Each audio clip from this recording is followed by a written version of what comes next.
Of course, yeah, no problem. When someone needed help moving, Alex showed up.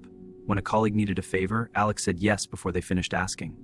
When plans changed at the last minute, Alex adapted. No complaint, no pushback, just, of course, no problem. Everyone loved Alex, and Alex was quietly disappearing. It didn't start with a breakdown.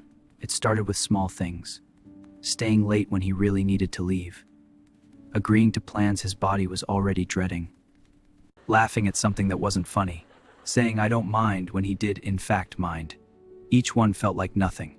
A small tax, affordable, but the tax is compounded. And one day someone asked him for one more ordinary favor, and something in him wanted to scream. Not at them. At himself, for never once saying no. Fawn response. It's one of the 4 trauma responses, alongside fight, flight, and freeze. And it's the one nobody talks about. Fawning is when you've learned, usually young, the best way to stay safe, agree, accommodate, disappear your own needs before anyone notices you have them. It doesn't feel like a trauma response. It feels like being kind, but there's a difference between generosity and self-erasure. Generosity comes from fullness. Self-erasure comes from fear. Alex wasn't being generous.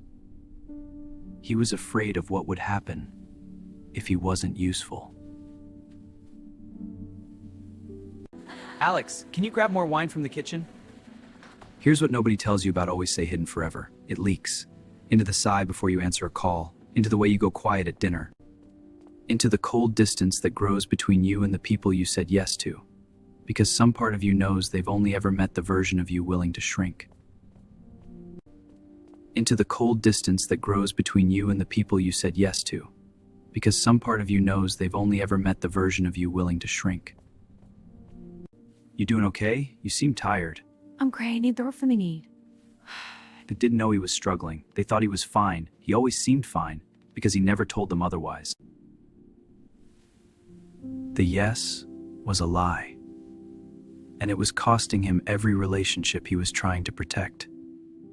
Chronic people-pleasing keeps the nervous system in a low-grade state of alert. Your body is always scanning. Did I upset them? Are they disappointed? Is it safe? You're not burnt out because you gave too much. You're burnt out because you gave without ever refilling.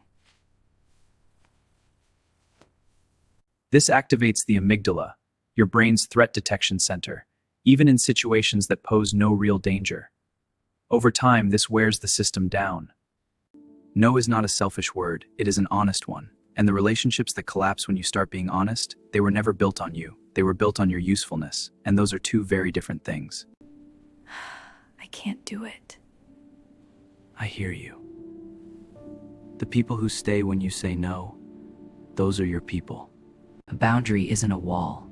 It's a door, with a handle on your side.